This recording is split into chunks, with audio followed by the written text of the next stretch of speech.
What's your favorite surf fact about surfactants? Ooh, that's a hard question. I don't have a favorite fact. I just kind of wanted to say surf fact. Oh, well, I'm sure we'll learn a lot yeah, in this week's episode. we will. We will. We will.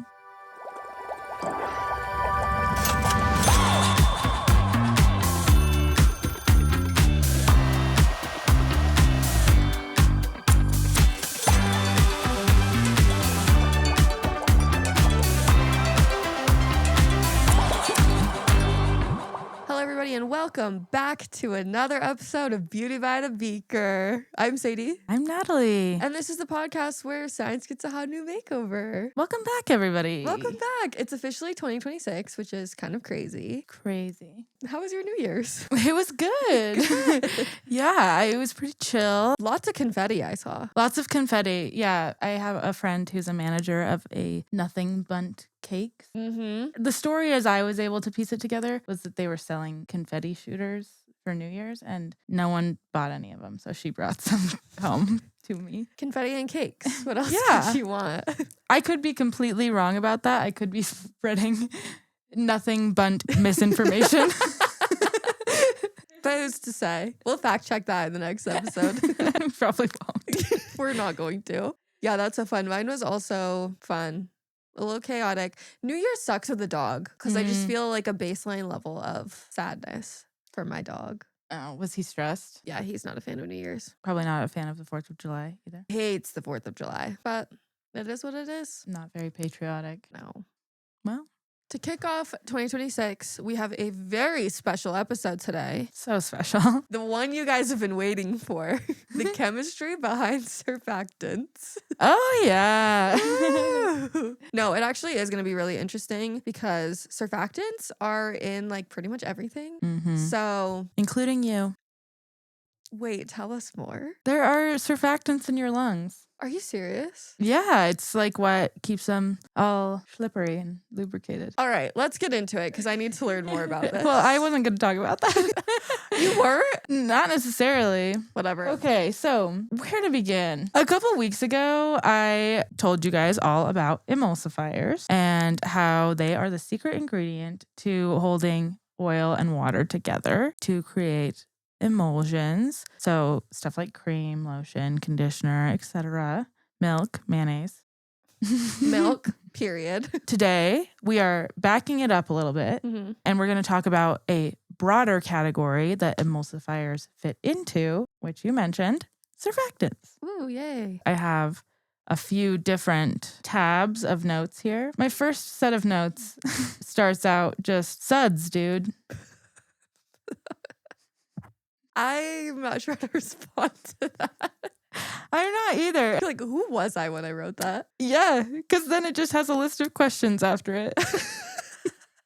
Okay, I think that you should just read your notes as is, and we'll see how well it flows. It will not. It will not. Yeah. The problem with me is that if I write my notes a month in advance, I no longer know what they're about. Yeah. We gotta keep It's it like fresh. reading it for the first time again a month later. Exactly. Yeah, I'm no longer that person. Yeah. I mean, that was last year, so. It is, like we mentioned, officially the new year. It's 2026. New year, new me. Not really.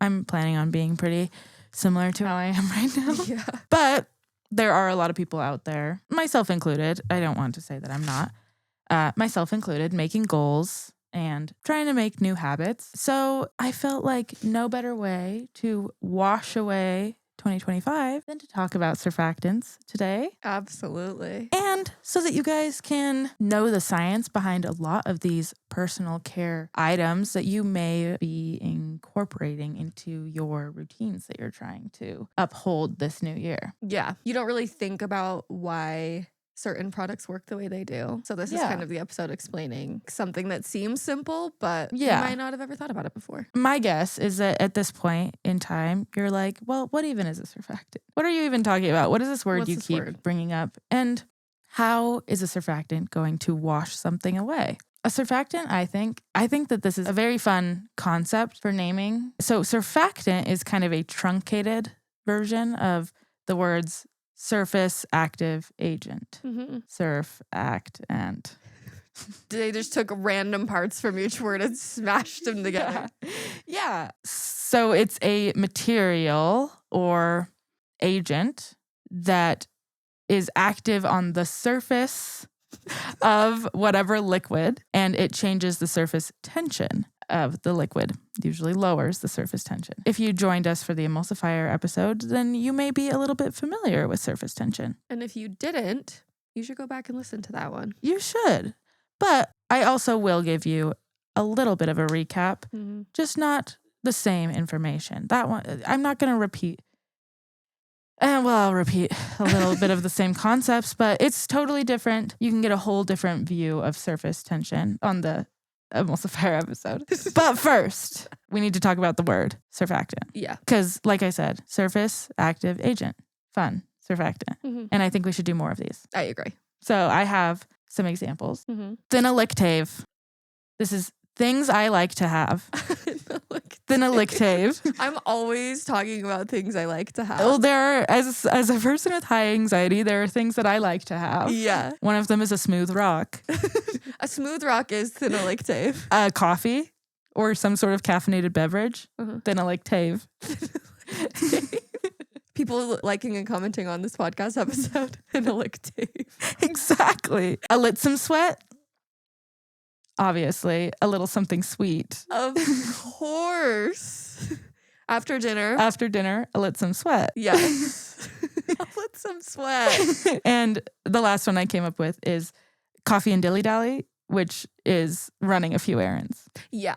Comment down below and let us know. Yeah, if you have any more of these. Yeah, we'd love to add them to our vernacular. Missed opportunity if we're not doing more of this surfactant type naming. Well, yeah, because we already have like LMAO. But yeah, like, this is a different thing. Yeah, but yeah, why don't we make it just a little bit longer? Yeah, they created a whole word. And you can really play with form, you know? You can. They said agent? No, ant. You can really make it your own. I'd love to see what you guys come up with. Yeah, me too. Comment down below. Phrases that you feel are repeated enough that they need to just be truncated into one word. But not abbreviated. Not abbreviated. This is a great exploratory exercise. All right, well, back to figuring out what a surfactant actually is. We must review surface tension as promised. I know it's been a while. It's an entirely different year. So it's very possible that you've completely forgotten what it is. So just as a little reminder of the definition itself, surface tension is a measurement of how strongly the molecules of a liquid are attracted to other molecules of the liquid. So how strongly they're connected to each other. There are 3 phases of matter: solid, liquid, gas. We're not talking about any other ones. You don't want to go into non-Newtonians? We're not. We're also not going into plasma. Yeah. For this conversation, there are 3 phases of matter. Just pretend. We're talking about these 3. Not our audience being like, are they going to discuss plasma? We're not. Are they going to discuss non-Newtonian liquids? In the realm of cosmetics, there are 3 phases of matter. Well, I don't care. For today's episode. Solids, liquids, and gases. So solids, obviously, made up of a lot of molecules packed very tightly together, so closely together that you can't pass through them. They're solids. So true. Molecules real close together. Liquids are less strongly held together. There's still something there. You can see it, like a puddle. You can see it, but you could run your hand through it. It just might be like a little bit slower. Yeah. And then gases, they have the least amount of attraction between molecules. That's a little bit of a harder one to conceptualize, obviously, because you can't really see them. For these phases of matter, I think we could also kind of describe them like a room of people. If there is a room that is packed shoulder to shoulder with people, it's going to be really difficult for you to walk from one end of the room to the other. Maybe even impossible. If you've ever tried to pass through like a concert to get to the front, it can be very hard. It can be done, and it does happen in solids. Things move through them. Yeah, takes a lot of grit. Yeah.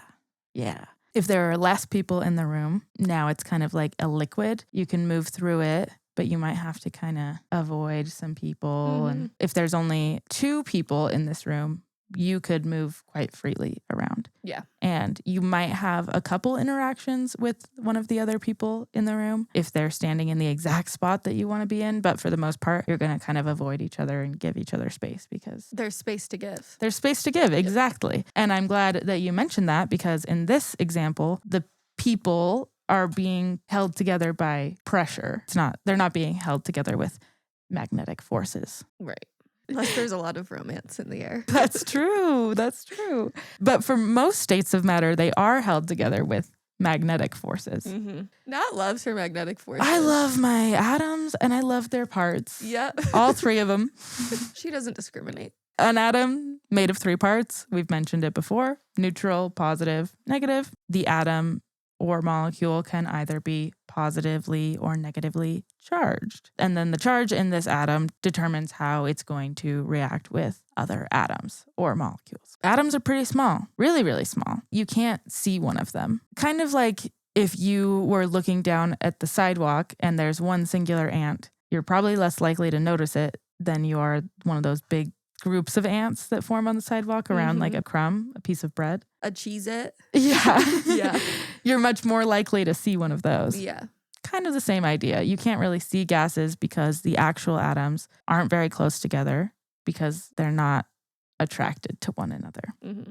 If the attraction between these atoms increases and they get closer together, then they start to form groups. And eventually, once that group is big enough, we can see it. A great example of this is water, because as we know, there is water in the air. Sadie talked about it more recently in her winter hair and skincare episode. Mm-hmm. But the air contains water. We refer to that as humidity. The reason that we can't see the water in the air typically is because the individual molecules of water are too far apart from each other. When we decrease the temperature, we change that attraction. So we change the surface tension of the molecules and they become more attracted to each other. When they become more attracted, they form groups, and eventually they get so big and heavy that they fall out of the air as precipitation. Yes. There was actually, that reminds me of one time I had a humidifier in my room and I was running it all night and I woke up and my entire room was hazy. Does that mean I formed a cloud in my bedroom? You probably did.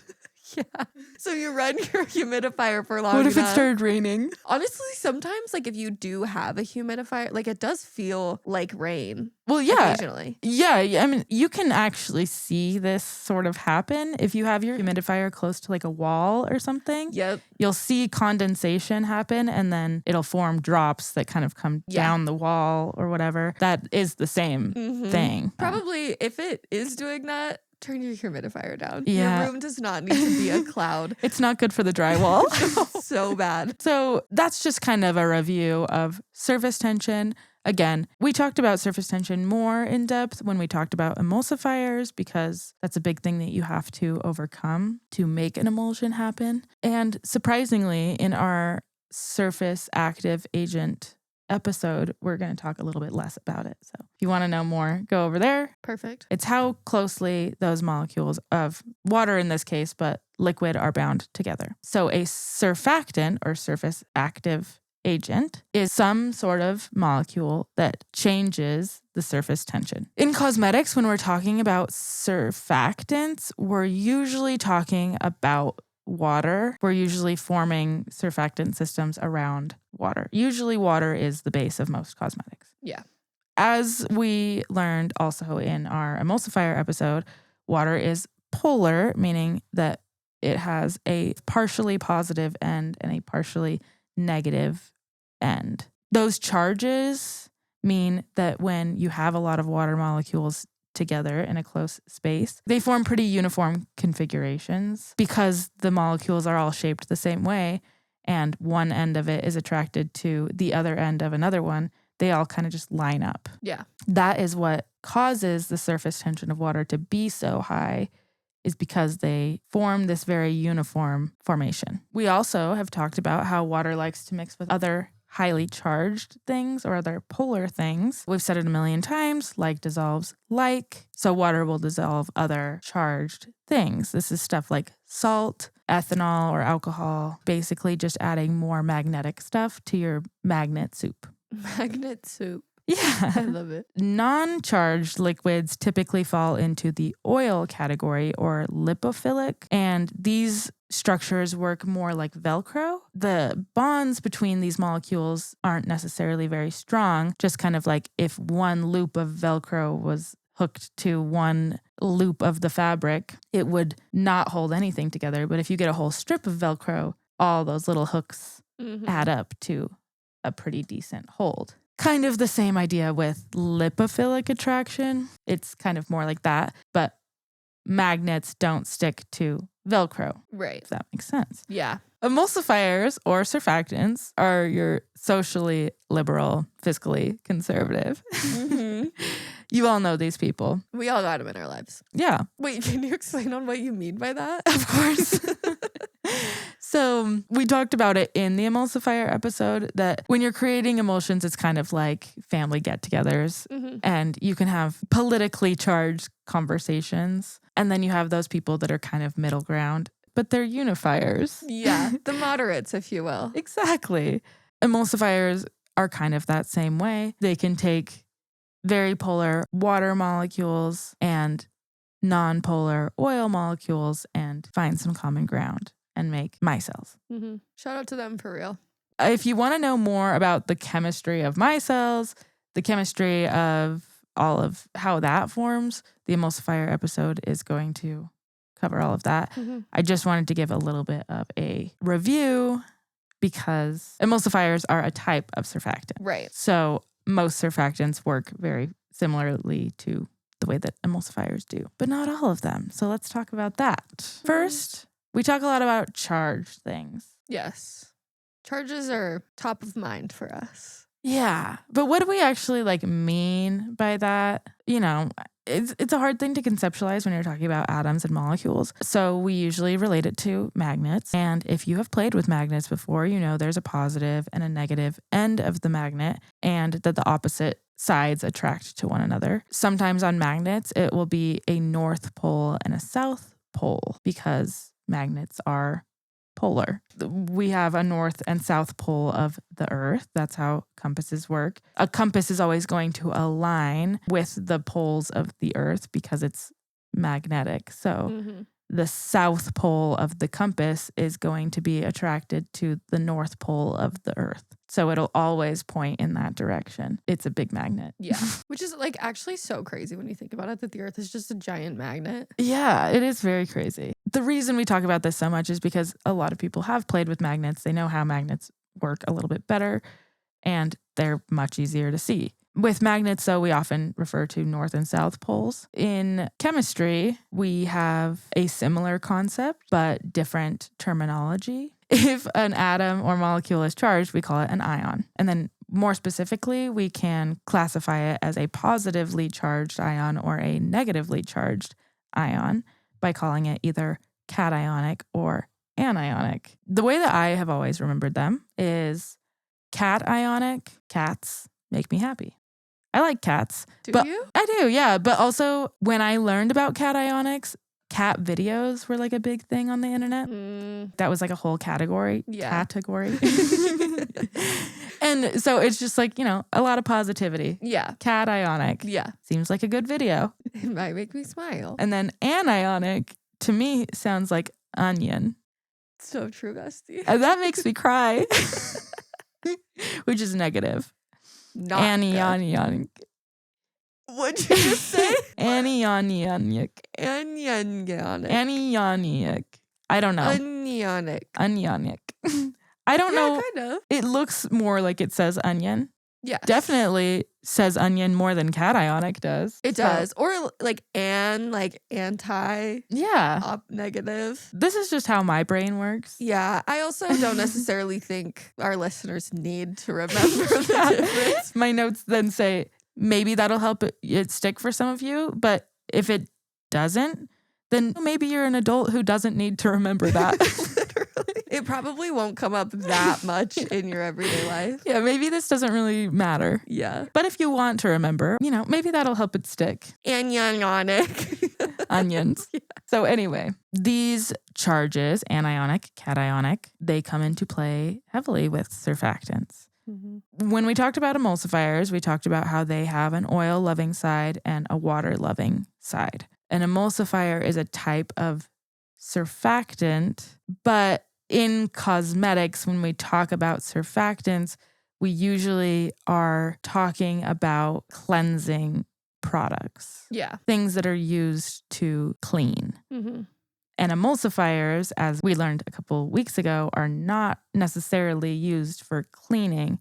They're used for creating lotion and cream. Yeah. So it is a little bit confusing when we say that emulsifiers fall into the category of surfactants to then think of surfactants as primarily used for cleaning. Yeah, but there are also applications where surfactants are not used for cleaning. Yeah. It's just one of those things where like the chemistry principles say that they are sort of the same thing, but like you don't need to get wrapped up in that. Yeah. Because what really matters is the practical application regarding your products. So like don't worry too much about whether or not these things are the same. Yeah. Because, you know. The reason why I wanted to bring it up is just because there's a lot of fear around surfactants and emulsifiers. I think it's good for people to know what a surfactant is and just how broad the category can be, because obviously if emulsifiers fall into the category of surfactants, which is a cleansing type ingredient primarily, then the range is obviously quite large. Yeah. Basically, just overgeneralization of ingredients and ingredient types is why I want to make it a little bit more defined, just so that like if you hear a word like surfactant, it's not scary. Yeah. You know, it doesn't sound, I mentioned that, you know, we do have surfactants in our lungs. We won't get super into it, but surfactants are just water-loving side, oil-loving side, and those do exist naturally, even within our own bodies. Depending on the industry that you're in, depending on the setting that you're in, surfactant might mean something different to whoever's talking about it. Yeah. When I was looking up like just definitions, what is a surfactant? You would get medicine results, you would get paint, you know, industrial results, detergents, yeah, cosmetic results, results from all over the board. And if you're just Googling like what is a surfactant, you might get something like surfactants are used to remove grease from, and it's like, that's not what a surfactant is, but it might be if you are in the household and industrial cleaner industry. Yeah. In cosmetics, it can be a little bit tricky because we use them for multiple purposes, but then when we talk about them, we're kind of only talking about one category. We talk about emulsifiers as if they are not surfactants, but they're all kind of behaving in the same way chemically. Yeah. Just saying that the ingredient matters so much more based on the application. Yeah. That makes sense. So let's talk about the types of surfactants then. Let's get into it. I'm ready. There are 4 main types of surfactants. The structure of these molecules is hydrophilic, meaning water-loving, head group, and hydrophobic, or lipophilic, oil-loving, tail. There will be a quiz at the end of this video. The tail end of it, that side is less variable, but the water-loving side of it, or the head group of it, can have a lot of differences based on charge. Like we mentioned with Velcro, the tail is just kind of a Velcro piece. The head part can fall into one of these 4 categories. So they all have the same tail, but different heads. Essentially, yeah. Okay. And that is because water is the charged phase, and the way that the head part differs is in the type of charge that it carries. Right. So the first one would be non-ionic. This means it doesn't really have a charge at all. You might be thinking, well, then how does it stick to water and not oil? Well, we'll talk about that. Well, hold on a minute. Cationic, you obviously remember, is positive. That means that the surfactant, the head of it becomes positive in the solution. Yep. Cationic conditioners, we talked about a little bit in the hair care episode, because your hair forms negative ions when it is damaged. Anionic forms a negative head group. And then there is amphoteric or zwitterionic. That's crazy. That's definitely going to be on the quiz. Yes. So you better remember. And we're not going to spell it out for you, so you just kind of have to figure it out. But amphoteric / zwitterionic head groups mean that it can carry either a positive or a negative charge depending on the pH of the solution that it's in. Mm-hmm. That's confusing, and it doesn't really matter for you guys. No. But I do want to talk about it because knowing these 4 types of surfactants, as we will hopefully be able to connect the dots and see, does explain how we are able to get so many different properties out of combining these different types. Well, yeah, because you have pretty much all of your bases covered. You have Yeah. one that could have no charge, one that could have both, and then one that has either. So Exactly. the combos of those are just incredible. Yeah. Sometimes I think it can be kind of hard to differentiate the non-ionic and amphoteric. With positive and negative, it's like, okay, yeah, positive, negative. Mm-hmm. But then these other ones, you're like, what exactly is that? So if we go back to our situation of politically charged argument, not that this is necessarily how they interact, but the way that I would remember it is that non-ionic are kind of your bystanders. You don't really know what their views are because they just don't really say anything. They kind of shut down. They're not talking. And then the amphoteric would be they kind of just argue with the majority. When someone else starts arguing, they also argue with them, and they just argue with whoever's talking. Yeah. It's like situational. Yeah, like they just want to be part of the conversation. Yeah. So Such a funny idea. I don't know. Maybe it makes a lot of sense though. Like when you put it in that context, I'm like, yeah, I know exactly which is which. yeah, they are different. Yeah. And they do kind of behave in that way. Not exactly, but like amphoteric, part of the benefit is that it can switch like that. Yeah. You know, part of the benefit to having those people in your conversation is that they can hype you up. Exactly. But then they can hype up someone else too. So there's really no loyalty. So sometimes it's great and sometimes it's not. So I will give you a brief description of how each of these 4 types works.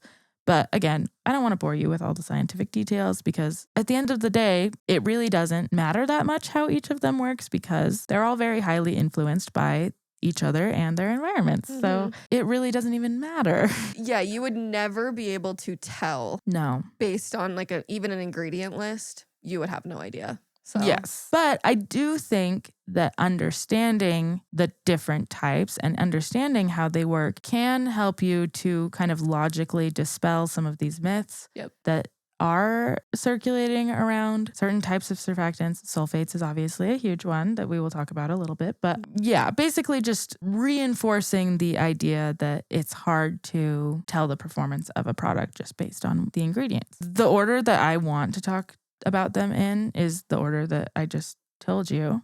Non-ionic, cationic, anionic, zwitterionic. Because to me, that order makes sense. Yeah, none to all. Yeah, none to all. That might not really make the most sense because anionic and cationic surfactants do not mix together in the same system. Don't even think about putting them in the same system. Don't even think about it. So if we talked about them in that order, it's going to be hard to understand how they work together because cationic and anionic don't work together. Yeah. So I want to start with anionic surfactants because in cosmetics, when we talk about surfactant systems, anionic surfactant systems are what we're primarily going to be thinking of.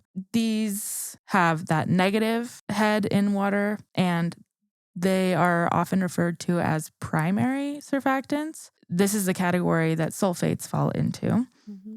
And the way that they function is that they are very attracted to water and not very attracted to oil. But they're very good at lifting and suspending particles. So particularly things like calcium buildup, like in showers and stuff. Oh, interesting. They're really good at removing particulate soils. Okay. So anionic surfactants are good at lifting and suspending. I don't know why this is what I think of, but lately I have to cook eggs for my dog. So I've been washing an egg pan a lot. Mm-hmm. And if you watch dishwasher detergent commercials, I think of the lifting and suspending, being able to get underneath the egg and lift it up. But it's not necessarily going to dissolve it and make it go away. Right. If you were washing something oily, it would remove it from the surface that it's on, but it's not going to like make the oil disappear like some of the other ones can. Anionic surfactants are good at creating foam. So we'll talk more about that because foam is a very fun part of surfactant. Oh, yes. My favorite. That's actually interesting. So it lifts it up, dirt and oil and stuff, and then you rinse it out.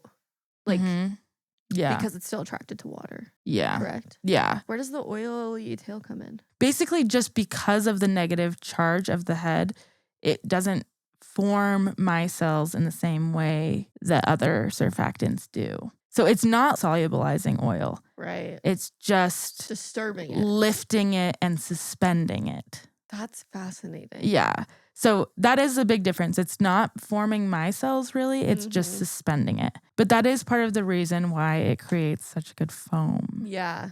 Is because it's not very attracted to oil. Are the non-ionic and amphoteric more attracted to oil? Like, yes. So they could, obviously I'm sure you'll touch on this, but yeah, those could actually attach to the oil. Okay, interesting. Okay. Yes. Sorry, we can go back on track now. Well, that's why it's kind of hard to talk about these. Yeah. You would use multiple surfactants in one singular system because they have different functions, and you often do want different functions for cleaning purposes because you're trying to clean multiple things off of multiple surfaces. Yeah, for context, surfactant systems, I have very little formulation experience with them because they're so complicated. You have a lot more than I do, but even then, they are so complex that I think that's probably why we've never really dived into the chemistry a ton because we just haven't had experience with it. Yeah, I actually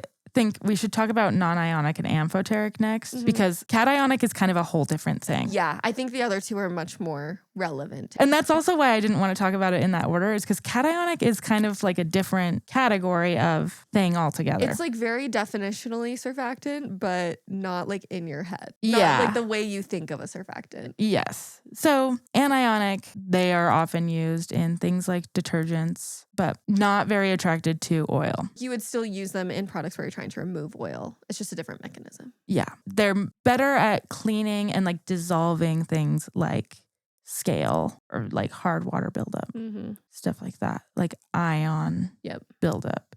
That's more of like what they are designed for targeting. Next, we'll talk about non-ionic surfactants because these ones, they were hardest for me to understand what exactly they are. I understand it, but it's going to be a little bit tricky to explain. Yeah, that's fine. So non-ionic means that the head group does not have a net charge. So you might be thinking, is that not attracted to oil? Well, it can be. It sort of can be, sort of kind of can be. Because a lot of non-ionic surfactants are going to be ethoxylates or ooky spooky pegs. God, I love pegs. I do too.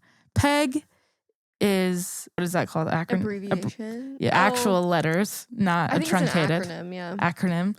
Polyethylene glycol. But basically, it's just all these little arms that stick out. It's like a centipede. Kind of, yeah. So it has its little tail part, but then it also has the head that's like a different, kind of similar, but different. Like a little puffball almost. That's how I think of it. Cute. Yeah. This is where things like HLB value are going to come into play. So we talked about an HLB value in our emulsifier episode. This is hydrophilic lipophilic balance, but it's basically just a measurement of how much the molecule likes oil versus water. So in general, your non-ionic surfactants are going to be used for emulsification and things like solubilizing, which is dissolving things. If you were trying to put oil into water and make it dissolve, you would want to use a non-ionic surfactant. It is attracted to oil, and it can vary how much it is attracted to oil. So non-ionic surfactants will often be added to anionic systems so that the anionic surfactant can lift it and then the non-ionic can solubilize it. It's like if someone was stuck underneath a car, one person lifts the car and the other person Drags pulls them out. Yeah, exactly. Now we'll talk about amphoteric or zwitterionic. This is a little bit newer of a concept as well. This type of surfactant, the head group, water-loving head group, the charge will change. It can either be positive or negative depending on the pH that the solution is. So the pH that it is existing in. And these can be great because, as we mentioned, anionic and cationic surfactants, they don't mix, but they have very different properties. And with amphoteric, we can kind of get that mixture benefit without actually mixing the two together. Because it can basically act similar to the other one. Yeah. Without it actually being the other one. Yes. These are where it gets very confusing and where this is where it gets confusing. I know. I was like, up until this point, it's been crystal clear. This is why things kind of get bad reputations, I think, is sulfates, for example. They're an anionic surfactant, and sulfates on their own can be very harsh. But by adding amphoteric surfactants, you can essentially neutralize them and make them more mild. Because you're like changing the properties. That's why it's so unhelpful to just look at an ingredient list and read off the type of surfactants, because it completely depends on the formula. Yeah. Like, for example, I know we'll probably talk about this at some point, but a lot of people think that sulfate-free shampoos are inherently more gentle than shampoos with sulfates. That's just not true. Yeah. There can be stronger sulfate-free versions if they formulate it to be that way. So it truly all depends on the formula. Yeah. And I want to talk about that too, because a lot of sulfate-free shampoos are formulated to be more gentle, but it's because that's the expectation that people have with the term sulfate-free, is that it's going to be a more gentle shampoo, but that's not the case. It's kind of like how we have attributed colors to mean certain things. Like blue flavor. You expect it to have a certain taste because it's blue. Like blueberry or like berry-ish. icy. Yeah, like it. You know it's going to taste a certain way because it's the color blue. Yep. But blue doesn't have a flavor. Right. It's just added there because of the market perception. Surfactant systems are very similar, where a surfactant on its own doesn't really have a lot of meaning. Yeah. And it's not until you add other things that it really takes on any sort of form. And by changing, like if you had a shampoo and you changed the pH of it, you can drastically change the properties of that shampoo. Even though the ingredients are the exact same. Yeah. But like there's marketing around certain pH of shampoos. Like there are certain shampoos that are pH 9 versus like, I don't know, pH 4. It's like, what does that mean to a consumer? And nothing. That's part of marketing, but unless you're actually formulating the product, you have no idea. Formulating, and then also like, I think with shampoos, you really just have to use trial and error. Because also, I don't know, maybe I'm getting too far ahead of myself. We have a lot to say. We'll get to that in part 2. Yeah, for sure. The chemistry behind that, though, is just that they can switch. The zwitterionic, amphoteric, those can switch. It's hard to predict what they are doing in a formula without knowing the whole formula. Yep. I did want to list a few examples of these ingredients because I gave you some of the other ones, like sulfates and pegs. You can kind of recognize those. These ones are a little bit harder to recognize that they are amphoteric surfactants, but common ones are cocoa betaine, hydroxysultanes, cocoa amphodiacetate. If any of that sounds familiar to you guys. A lot of the other surfactants that are used in personal care formulas are going to be amphoteric or zwitterionic. That's a very common type, but these types of surfactants are also more expensive typically. So in personal care formulas, you'll often see anionic surfactants in there to do some of the legwork, and then you'll have these amphoteric surfactants that can help. They're like boosters. They're like boosters, and they can also change the amount of attraction that those things have to oil and change the way that those function. I feel like the anionics are kind of Yeah, they're like the primary one. They're the main one. And then it sounds like amphoteric just kind of comes in and like fine tunes it depending on what you want in the formula. Yeah. Amphoteric is almost like getting a new manager. Oh. You know, like you can have the same workers, but now the amphoteric surfactant is coming in and being like, okay, I want you guys to move this way now. Yeah. And so now they're going to start picking up oils and stuff that they weren't doing before. Yes. That makes sense. Yeah. But then you can put in a new one and it'll change things again. Yep. They just kind of, Yeah. like, the base stays the same. Yeah. But the function is a little bit different. Yeah. And again, that's why it's so confusing. And to just add even more confusion, let's talk a little bit about foam. Let's end this part talking a little bit about foam, because one of the most common misconceptions with surfactant systems and with cleansing in general is that foam equals ability to cleanse. Yep. That's not true. I mentioned earlier, surfactants work by decreasing the surface tension of a liquid. That can be between liquid to liquid or liquid to gas. That is where foam comes into play. Mm-hmm. If something is highly foaming, it is creating more bubbles, those foam bubbles, obviously. The bubble is kind of like a micelle, but instead of having oil on the inside, you have air on the inside. Right. Because some of these surfactants are more attracted to air than they are to oil. Foam doesn't mean that it's not cleansing oil. It's also like definitely not meaning that it is. Yeah. One good example of this is alcohol. I paint my nails a lot. Mm-hmm. Acetone also, if you've used acetone to remove nail polish. Not foamy. No.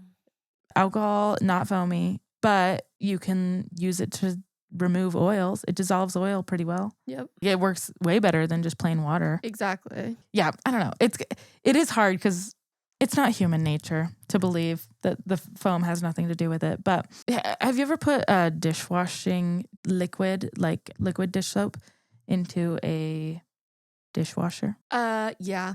I know that you've put surfactants into a dishwasher. Maybe not you specifically, but I think I have. I know you've been present for it. Yeah. It's not good. It's very foamy. It's very foamy. Dishwashers they're a airtight space. Mm-hmm. If you have a lot of foam, then you're going to build up pressure. Mm-hmm. And eventually it's going to start leaking out because the pressure will become too big to stay in there. That's why a dishwasher's detergent is different, but it's specifically designed not to foam. Mm-hmm. The foam doesn't work in that confined box. But it's still cleansing your dishes. Yes. So foam does not equal cleansing. Exactly. Yeah. Yeah. I think what can be confusing is foam surfactants can improve product spreadability. Yes. Like, when you're washing your hair where the product has been applied because it foams. Yeah. So things like that are helpful. And like, that doesn't mean that you can't enjoy the sensorial experience of foam. Oh, yeah. I love a high foaming product. Same. But I know that doesn't necessarily mean it's cleaning better. Yeah. I just enjoy it. Yeah. Yeah. In part 2, I want to discuss double shampooing. Oh, yeah. Because there are actually a lot of misconceptions surrounding the reasons for double shampooing and like whether or not you even need to be doing that. Yeah, and we can talk about more of the chemistry behind why you get so much more foam the second time. Exactly. Yes. But yeah, we'll talk about that all in next week's episode. Yes. For this week, I just wanted to give you guys kind of an overview of the chemistry of it. I know a lot of it was a review, and a lot of it is kind of confusing and doesn't really matter. But it is interesting, I think, to see it's not straightforward. And so straightforward marketing claims are not necessarily applicable. Yes. Hopefully you guys learned something. If nothing else, the takeaways that I wanted you to get from this episode are just that surfactants, it's a big, broad category. There are so many different types of surfactants and they all do very different things. Yep. If you see a surfactant on an ingredient list in a certain setting, it could potentially tell you something about the product, but it also could not. Yeah. Well, perfect. I honestly had so much more fun than I thought I was going to this episode. Good. So I feel like I learned a lot and I had a great time. So thank you so much. Yeah, I'm glad we could clear the air on some of these. Exactly. Next week, we're going to be talking about surfactants again, but it's going to be less heavy chemistry and more of a chattier episode, maybe dispelling some myths and also telling you about some products that we like and just talking about some products in general, I think. Yeah, so make sure you tune in next week for that. But thank you for tuning in to this week's episode. Yeah. We hope you all had the happiest new year. Yes. And as always, don't forget to follow us, like our stuff, do all of that stuff. So true. Be nice. Please. Happy New Year. Say it back. And remember, cats are positive. Onions are negative. They make you cry. All right. We'll see you guys next week. Bye. Bye. Okay.